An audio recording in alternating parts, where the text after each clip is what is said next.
Bueno, buenos días, bienvenidos a todos. Estamos aquí junto con Laura para compartir con ustedes algunos conceptos sobre diseño de interfaz de usuario y en particular cómo hacer para que esas interfaces brinden una buena experiencia de uso a las personas, ¿sí? Entonces, para eso vamos a comenzar viendo una definición muy simple de lo que es experiencia de uso, experiencia de usuario, ¿sí? Una aplicación brinda buena experiencia de uso. Sí, primero, es fácil de entender. ¿Eso qué quiere decir? Que si yo mirando la aplicación entiendo lo que tengo que hacer para cumplir mi objetivo. El proceso mental que hace la persona que usa la aplicación en ese momento es pasar del objetivo a la acción. La aplicación lo ayuda a pasar del objetivo a la acción. ¿Sí? La segunda característica que tiene es que sea fácil de usar. O sea, que esas acciones que tiene que hacer para cumplir con su objetivo sean fáciles de hacer y eficientes. Y por último, que sea fácil de aprender. Eso quiere decir que la próxima vez que yo vuelva a usar la aplicación, recuerde lo que tenía que hacer para cumplir con el objetivo, ¿sí? Una aplicación como la experiencia de usuario tiene muchas características, pero estas son las tres básicas que debe cumplir, ¿okay? Vean una cosa, este proceso, ir del objetivo a la acción, vieron que ahí también dice evaluación, porque a medida que yo voy haciendo acciones, tengo que poder evaluar, la aplicación me tiene que ayudar a evaluar el resultado de mis acciones, si hice bien, si hice mal, ¿okay? Este proceso, objetivo, acción, evaluación, en realidad ocurre gran parte en nuestra mente, ¿sí? Entonces, yo los invito ahora a explorar un poquito de esa mente, cómo funciona cuando interactuamos con aplicaciones, porque eso nos va a dar algunas pistas de cómo hacer interfaces de usuario con buena experiencia. Fíjense, para eso yo los invito a hacer un ejercicio, ¿sí? Imagínense que llegamos a una feria de este tipo, ¿ok? Vamos a imaginarnos que nosotros levantamos la vista y se nos presenta la imagen a todos nuestros sentidos, ¿sí? Les pido que miren la imagen durante 5 segundos. Bien, ahora vamos a analizar qué hizo nuestra mente en esos 5 segundos, ¿ok? Fíjense, primero, probablemente ustedes reconocieron todos los objetos que ven ahí, los jarrones, las sombrillas, los árboles, ¿sí? También reconocieron sus texturas y sus colores, ¿sí? Vieron que las sombrillas eran celestes, arenas blancas, los árboles verdes. También infirieron, su mente en esos 5 segundos infirió qué pueden hacer con cada uno de los objetos que está ahí. Infirieron que pueden caminar por los pasillos que quedan alrededor de la mesa, pero no arriba de la sombrilla.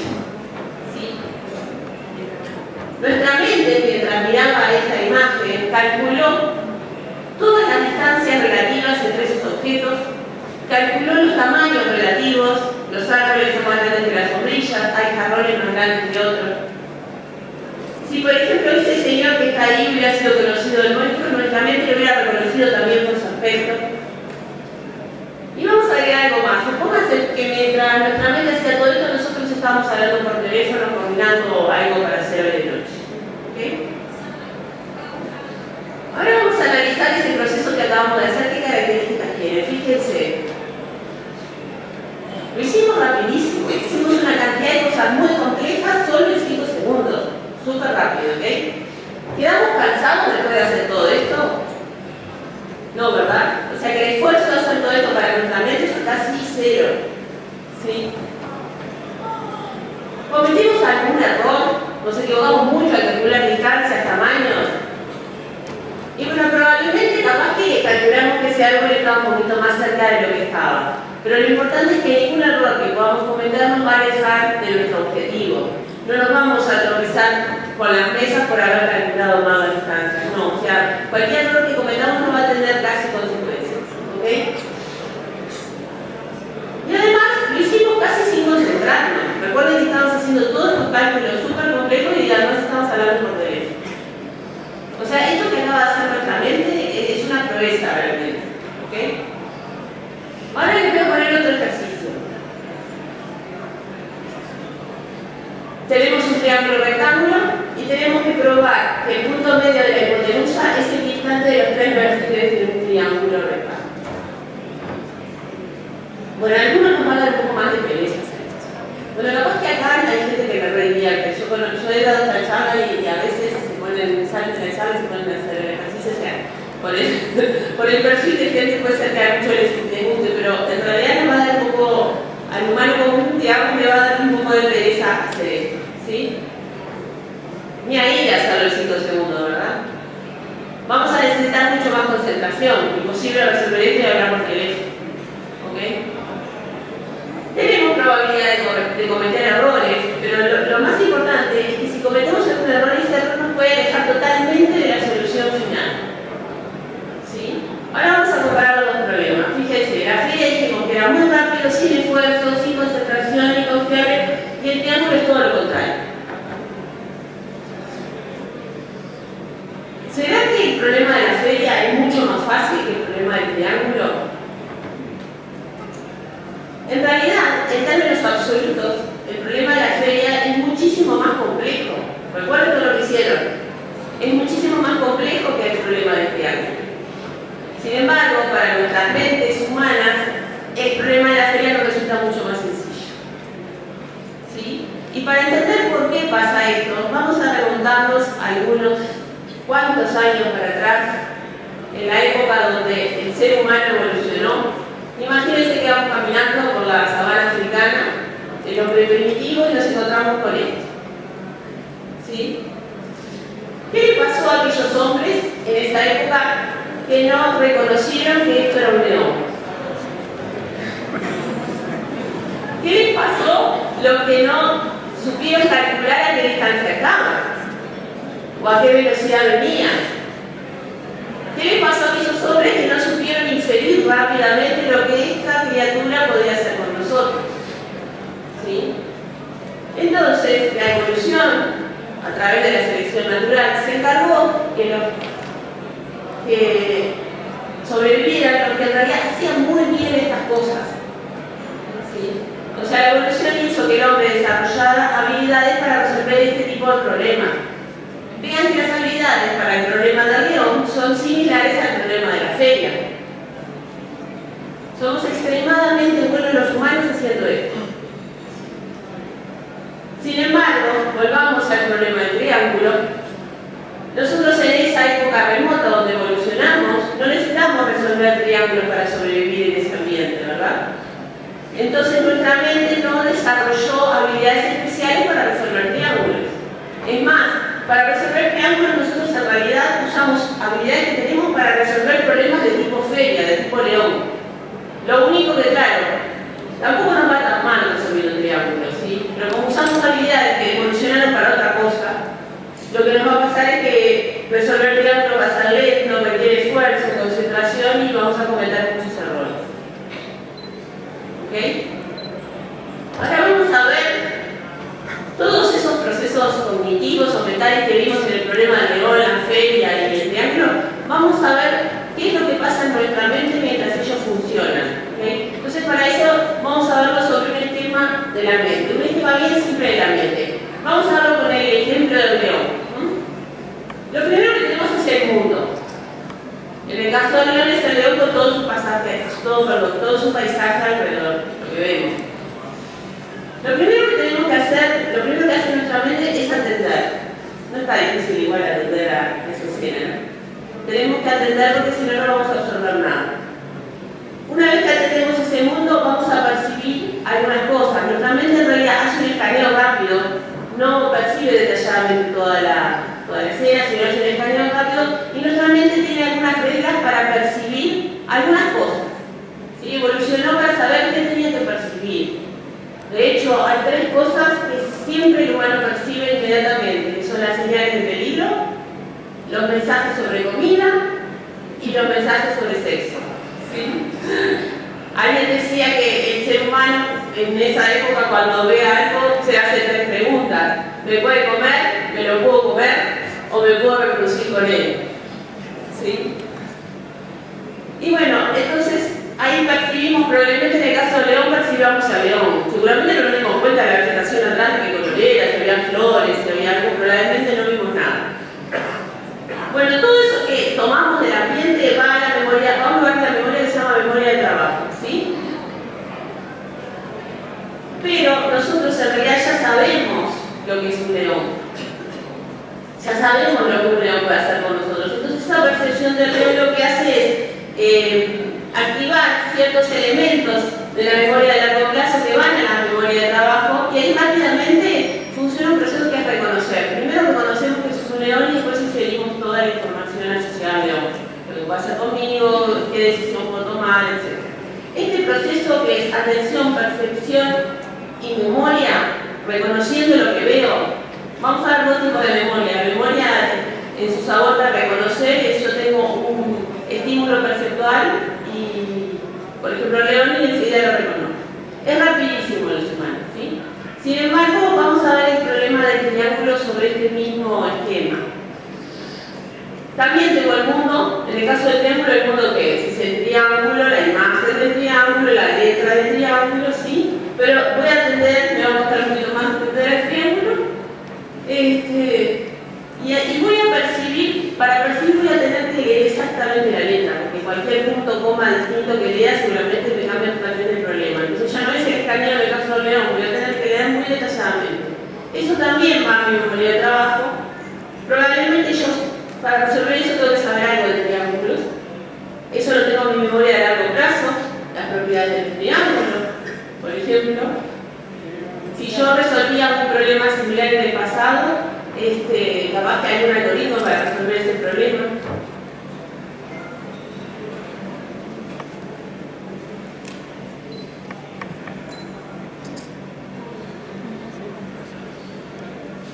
Bueno, pero ahí, con eso no alcanza. Todo eso va a la memoria de trabajo, pero con eso no alcanza.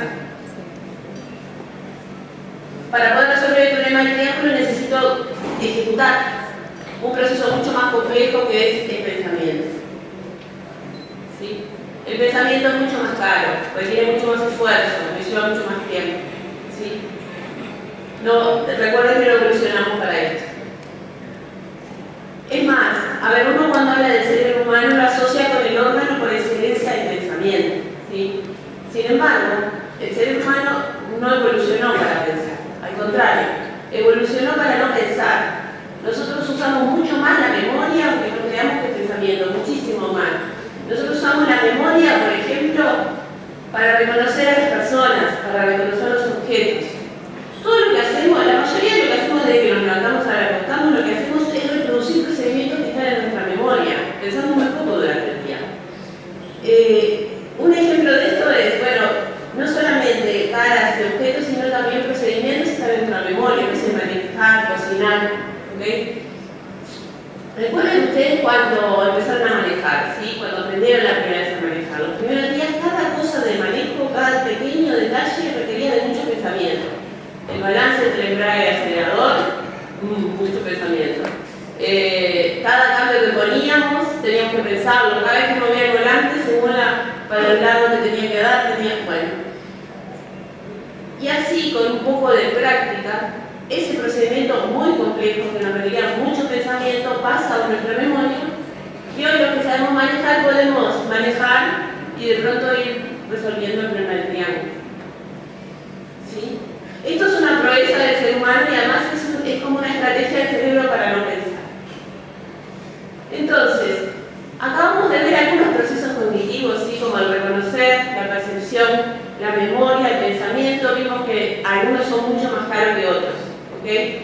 Entonces, ahora conociendo esto, podemos decir que hacer una interfaz de usuario que brinde buena experiencia de uso a las personas que tienen esta mente que acabamos de describir muy simplificadamente, en definitiva consiste en que en hacer interfaces de usuario que requieren que el usuario use sobre todo estas dos capacidades que son rápidas y no requieren esfuerzo, que es escanear y reconocer. Tenemos que diseñar interfaces para que favorezcan el escaneo y el reconocimiento.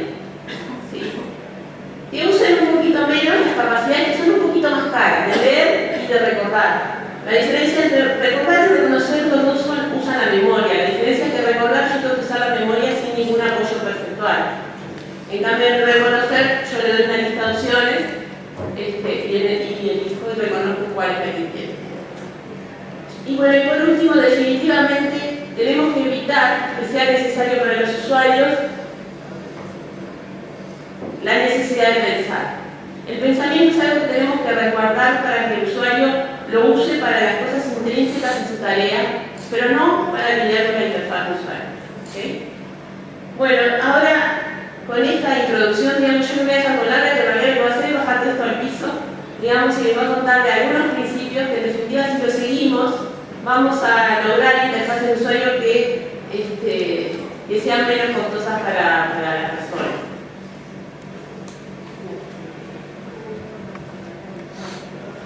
Gracias, Mayra. Buenos días a todos. Estos son los 6 principios de usabilidad de los que vamos a estar hablando en los próximos minutos. Así que comencemos con el modelo conceptual. Carlos, puede ser un poco más alto porque se escucha poco.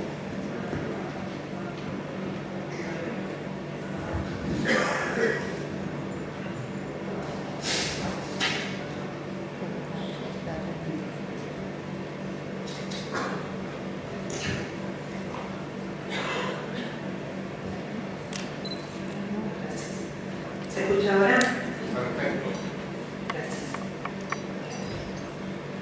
Así que bueno, como les decía, desde que somos muy chicos interactuamos con libros. Un día alguien nos dijo que existía una aplicación para leer libros digitales, nos encantó la idea, bajamos la aplicación y ¿qué esperábamos encontrar? Seguro que un lugar para almacenar esas copias de libros digitales para luego poder abrirlos, pasar de página, etc. Esa idea preconcebida que tenemos de cómo va a funcionar la aplicación es lo que llamamos modelo mental y depende de 3 factores. El pasado, que son nuestras experiencias previas, el presente, que es nuestro contexto actual, y el futuro, que está dado por nuestros objetivos. Así que siguiendo con nuestro ejemplo, abrimos la aplicación por primera vez y ¿qué nos vamos a encontrar en la pantalla? Con un conjunto de objetos que van a ser biblioteca, libro, página y un conjunto de acciones que podemos hacer con ellos, ya sea abrir, cerrar, marcar. El sistema nos está mostrando en pantalla lo que es el modelo conceptual de la aplicación, que define en términos de objetos y tareas qué es lo que podemos hacer con el sistema y qué conceptos precisamos conocer. Así que, ¿cómo interactúan estos dos modelos? Un camino es diseñar un modelo conceptual que se asemeje lo más posible al modelo mental de los usuarios. Esto lo que va a hacer es que el proceso de aprender la aplicación para el usuario sea mucho más rápido, ya que le estamos presentando conceptos con los que se encuentra familiarizado. Pero por otro lado, lo que podemos querer es diseñar nuestro modelo conceptual y que luego sea el modelo mental el que converta ese diseño que nosotros hicimos. Esto, si bien va a enlentecer lo que es el proceso de aprendizaje, con capacitación no va a ser ningún problema. Igualmente los invito a quedarse a la próxima charla que hay en esta misma sala, que van a poder aprender mucho más sobre modelos mentales y modelos conceptuales. Así que pasemos al siguiente principio y hablemos de claridad. Pero para eso les voy a presentar 5 puntos en los que podemos trabajar para poder lograr esto de claridad, ¿verdad? Los usuarios entramos a las aplicaciones porque tenemos algo en mente, una intención para lograr un objetivo. Por ejemplo, voy a entrar a la página de Airbnb para alquilar un apartamento en Buenos Aires. Instantáneamente lo que vemos es que tiene que dejar en claro qué acciones tenemos que realizar para poder satisfacer esa intención que tenemos. En la página de Airbnb, con un rápido escaneo, todos creo que podemos identificar dónde tenemos que ir para cumplir ese objetivo de ir a buscar el apartamento, ¿verdad? Así que para que el usuario cumpla ese objetivo que tiene, le tenemos que presentar todo lo necesario, pero solo lo necesario y en el momento necesario. ¿Por qué? Porque nuestra atención es frágil y el cerebro solo está capacitado, digamos, para procesar cierta cantidad de información a la misma vez. Así que tratemos de diseñar para escanear y no para leer. ¿Cómo hacemos esto? Bueno, procurando ocultar todas aquellas cosas de la pantalla que nos distraigan de nuestro objetivo. Volviendo al ejemplo de Airbnb, esto es lo primero que veo cuando entro al sitio. Nos podrían haber aparecido los últimos apartamentos añadidos, ofertas, etc. Pero sin embargo se optó por un diseño simple en el cual podemos ver que no nos distrae de lo que queremos hacer. Ahora, una vez que tenemos esa información relevante para mostrar al usuario, se la tenemos que presentar de forma estructurada para poder facilitar ese escaneo del que tanto hablamos. Para esto vamos a usar técnicas de agrupación y se refiere a que nosotros percibimos que elementos están agrupados o que se relacionan entre sí cuando se encuentran próximos entre ellos, cuando siguen una línea, ya sea recto curva, o cuando mantienen cierto estilo, ¿verdad? Cuando tienen la misma forma, mismo color, mismo tamaño. Por otro lado, cuando vamos a hacer algo que ya hicimos previamente, nuestro cerebro va a tratar de hacerlo de la misma manera. ¿Cómo va a ser eso? Tratando de usar su recuerdo de acción-lugar en el espacio. Como desarrolladores es importante contar con herramientas como patrones de diseño para estas cosas. Nosotros utilizamos Chaos de Tools para resolver la coherencia de las pantallas, ¿sí? Por ejemplo, los botones de añadir un registro, modificar, eliminar, siempre que el usuario los va a encontrar en el mismo lugar y con el mismo estilo visual, ya sea si vamos a hablar de productos, clientes, países o cualquier otra cosa. La mejor forma de hacer algo de usar es que no haya forma de hacerlo de otra manera. Y para esto les voy a presentar dos enfoques. Uno es lo que llamamos affordancy, significa cuán fácil es reconocer cómo se usa algo. Los botones son para presionar, ¿verdad? La idea es que cuando le presentemos elementos o controles al usuario en pantalla, el usuario pueda percibir rápidamente cómo se usa, así no tiene que usar esa necesidad de pensar. El otro enfoque es el uso de restricciones, ¿sí? Significa que en vez de permitir hacer algo y luego dar error, prevengo ese error no permitiendo aquello que no es válido hacer, ¿sí? En Pedido Ya, que es una página para pedir comida, primero ingreso la dirección de mi casa y luego se me entrega la lista de locales que llegan a mi domicilio. Si no siguiera con el enfoque de las restricciones, lo que pasaría es que entro a la página, me lista todos los locales que hay en este video, elijo uno con mi pedido, confirmo y recién ahí me podría saltar, no, el delivery no llega hasta su casa, lo cual no generaría una buena experiencia en el usuario. Así que hasta acá vimos esos 5 puntos de los que hacen a la claridad. Ahora pasemos a hablar sobre retroalimentación. Si les doy lápiz y papel y les pido que me dibujen una casita, seguro que no les resulta muy complicado. Pero ¿qué pasa ahora si les pido que dibujen la misma casita, pero sin ver el trazo del lápiz mientras se están dibujando? Eso ya no suena tan fácil, ¿verdad? Bueno, así es como se siente un usuario cuando no recibe retroalimentación. Debemos mantener al usuario informado en todo momento del estado del sistema, cuáles son las consecuencias de sus acciones y también cuando no está habilitado para hacer alguna tarea, cuando no cumple esos requerimientos.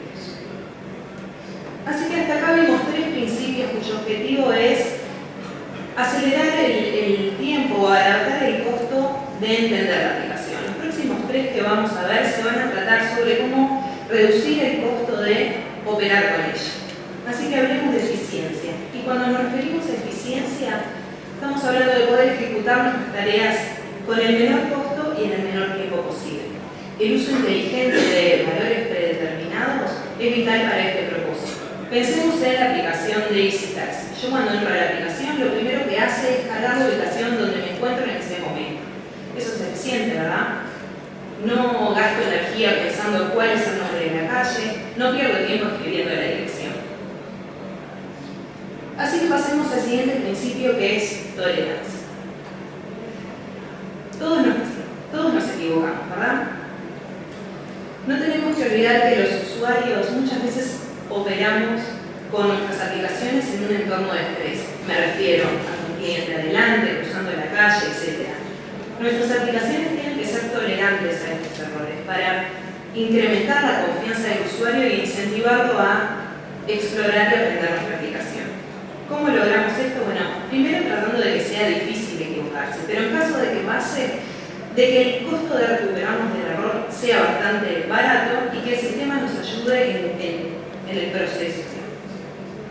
Así que lo que les puedo decir es que el mejor mensaje de error es que en realidad no haya ningún mensaje de error. Lo ideal sería poder diseñar nuestras aplicaciones para que esos errores no ocurran desde un principio. Pero por la mejor buena voluntad que le pongamos muchas veces sabemos que eso no es posible y tenemos que recurrir a esos mensajes. Entonces que esos mensajes sean amigables con el usuario, siempre poniendo tres cosas, ¿verdad? ¿Qué fue lo que hizo el usuario para generar ese error, lo que llamamos acción? ¿Cuál fue el error? ¿Y cómo solucionarlo? Y el último principio que vamos a ver hoy se trata sobre la estética, pero antes quisiera hacer un experimento con ustedes. Supongamos que queremos comprar esta computadora por internet y la encontramos en estas dos tiendas, PC Expertos y ARMPC. A ver, yo le pregunto al muchacho de camisa rosada, ¿en cuál de estos dos sitios te sentirías más confiado en comprar tu computadora? PC Expertos. ¿Y al señor que está al lado? ¿Opina igual? También, perfecto. ¿Y qué pasa si les digo que solo por hoy ARMPC les ofrece un 10% de descuento? ¿Cambiarían su opinión o irían por lo seguro? ¿Seguro? Seguro, perfecto. Que las cosas sean lindas no significa que funcione mejor, pero la belleza nos sitúa en estados emocionales donde estamos más flexibles, más tolerantes y más propensos a aprender. Es por eso que la estética es importante en nuestras aplicaciones. Y para cerrar me gustaría dejarlos con una pequeña conclusión, y es que por lo general cuando las cosas van bien no les prestamos atención. Piensen en el aire acondicionado de esta sala. Yo cuando llegué, la temperatura para mí era agradable, así que no me dediqué a pensar si había un entendido, sino me dediqué a pensar en lo que les iba a decir a ustedes. Así que la idea de estos 6 principios que les presenté es básicamente esa: poder hacer que los procesos cognitivos que necesitamos para interactuar con las aplicaciones se hagan casi invisibles. ¿Para qué? Para poder concentrarnos en lo que realmente nos importa, que es hacer nuestra tarea, y no en cómo lidiar con las aplicaciones. Así que bueno, espero que les haya servido y muchas gracias.